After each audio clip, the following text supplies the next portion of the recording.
We then have this interesting thing where Jacob continues on his way. Chapter 32. We have a wrestling match. It starts off with Jacob is afraid of his brother. He recognizes that his brother, he never got a message from Rebekah, that his brother has held and nursed a grudge all these years. And grudges, a root of bitterness, just gets worse and worse and worse. It's like a bile. And that's why we're told to get rid of that and move on and let it go. Jacob, he is afraid of Esau. He sent messengers ahead to see what was happening. Esau had heard that Jacob was coming that way, and Esau is heading towards Jacob with 400 men. This was a big, big party. This would be this is more than you need to travel safely. This is someone who would be coming out to do bad to you. And so Jacob starts doing what he can. He starts doing what he can to protect his family. He divides his people and flocks into two groups. He took what precautions he thought he could do. He thought, okay, well, one group can escape if the other one is attacked. In his fear, he actually did something very good. He reminded God of his promise. This is a great thing to do. Not that God needs reminding, but in the process of reminding God, quote unquote, of his promise, we remind ourselves of what God has said. And again, has God said it? Will he not do it? And so God doesn't need reminding, but as we remind God of his promises, as we talk to God about what we see in his word, as we say, Lord, you promised that if I could have this peace that passes understanding. You promised, Lord, that if I took your yoke upon me, that you would guide me.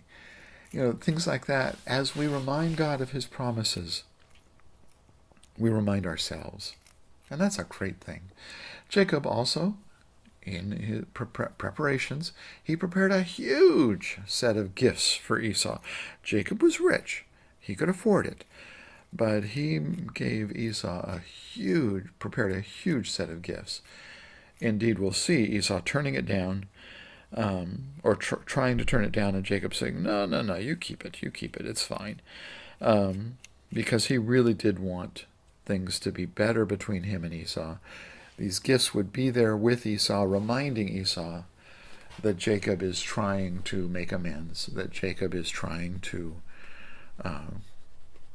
have some togetherness in a reasonable way, but not, he's trying to pacify his brother, basically.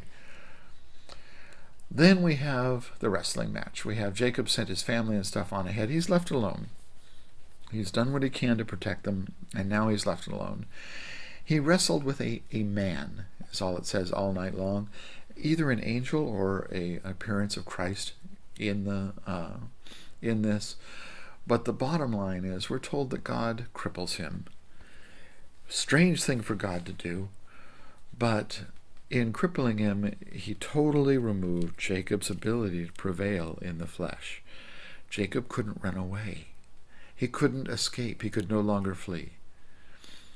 And we have him asking God to bless me, and we find in Hosea that he is weeping.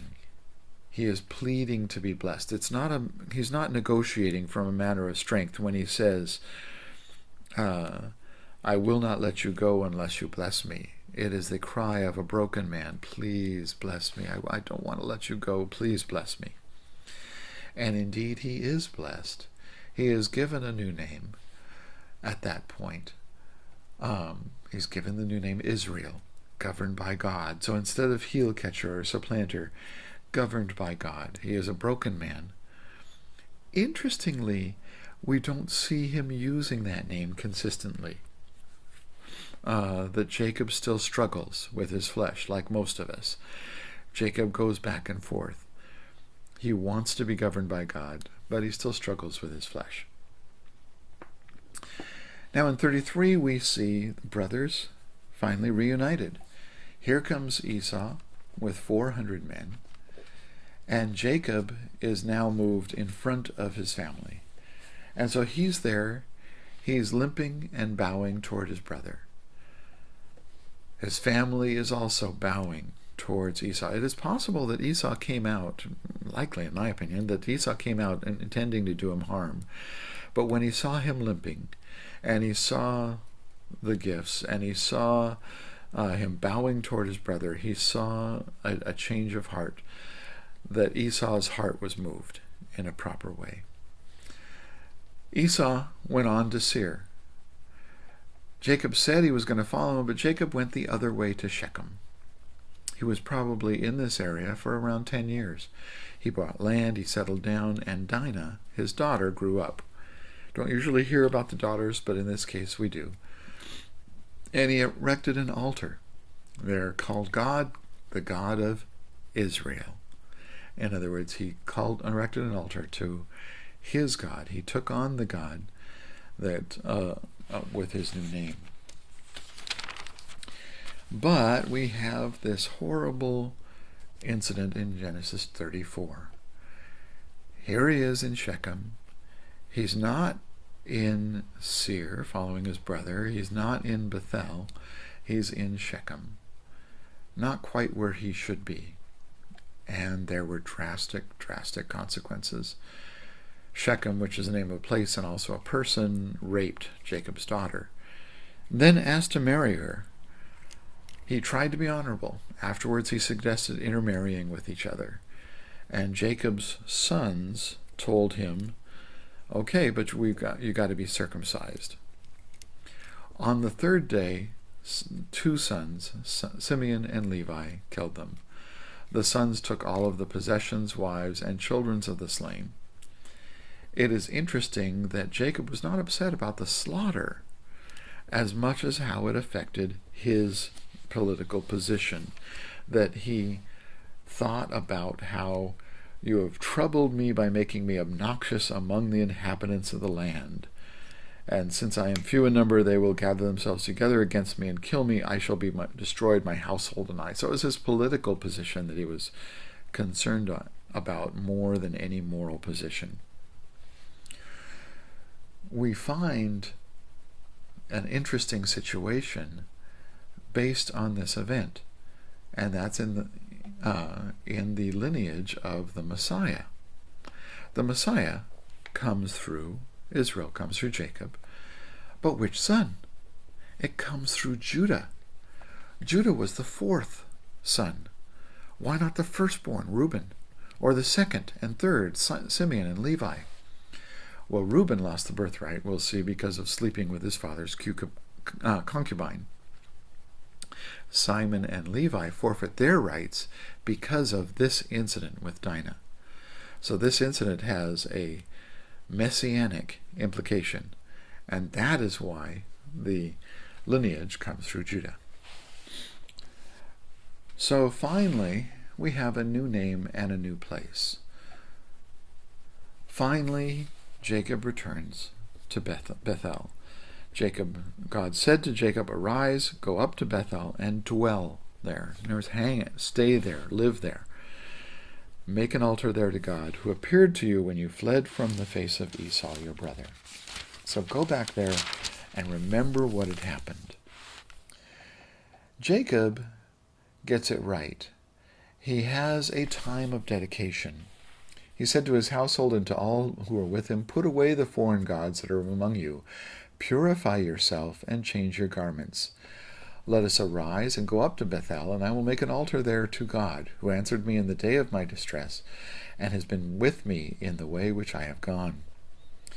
By this time he would have known about the foreign gods. He would have known about Rachel being the one to have taken them. And he says, put them away. And indeed, they throw them away and bury them. They don't sell them. They don't try to get any profit off them. They just get rid of them. Best thing to do. It really is the right way to do it. If you have something in your life that is something that doesn't belong, something that is not honoring to God, something that is not consistent with your relationship with God, just get rid of it. And at Bethel, God reconfirms his new name of Israel. We have then Rachel. She dies in childbirth at this point and tries almost to name the son a weeping, the son of my sorrow, because she recognized that she's dying. But the son is renamed the Benjamin as the son of my right hand. So we have Jacob, and then the recitation of that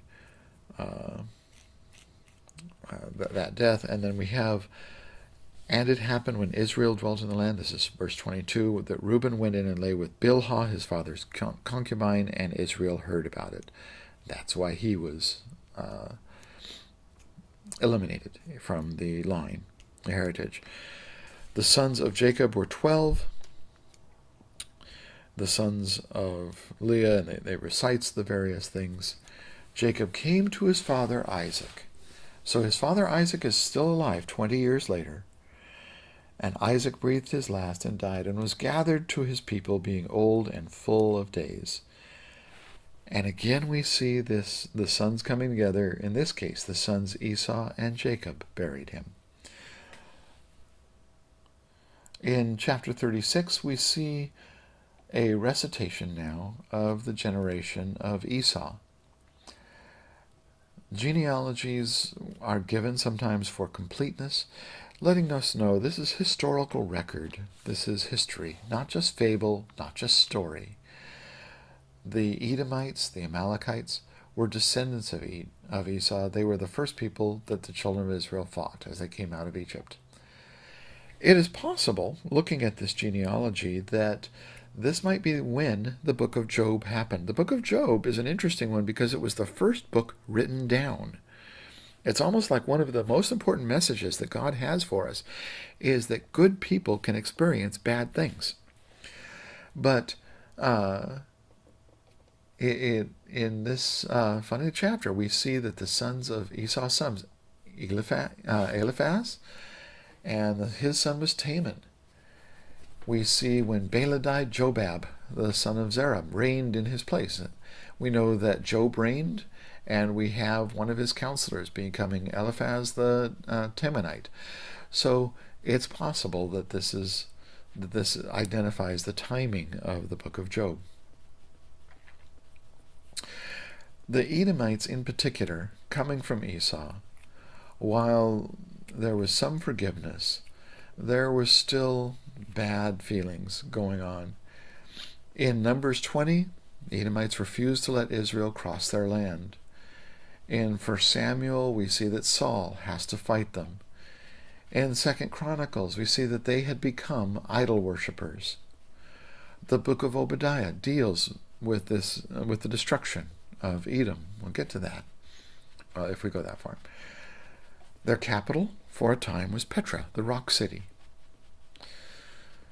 Interestingly, Ammon, Moab, and Edom, basically modern Jordan, won't be under the Antichrist. And indeed, with the capital of Petra, that looks like a place that there will be some protection from the Antichrist. And that's going to have to be God's hand at work. The Herods, they were Edomites, last ones that we know of. And we have the interesting prophecy of Balaam, where he says, I see him, but not now. I behold him, but not near. A star shall come out of Jacob.